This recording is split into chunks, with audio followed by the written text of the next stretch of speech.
L'1 d'octubre vam donar resposta a la violència institucional de l'Estat, observant i denunciant la situació d'excepcionalitat viscuda a Catalunya. Ho vam fer en xarxa, amb la força i energia de moltes, recuperant experiències i aprenentatges col·lectius.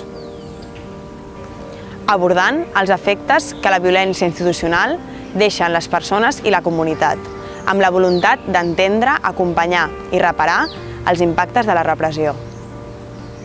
Hem partit de l'experiència del SAIDAVI, el nostre servei d'atenció i denúncia davant situacions de violència institucional, que ens ha demostrat, més que mai, que ens calen eines independents i rigoroses per fer front a les vulneracions de drets humans. És per això que ara necessitem una empenta per poder continuar fent possible el projecte d'Irídia. I sobretot per tirar endavant els processos de l'1 d'octubre i fer l'acompanyament a les persones afectades.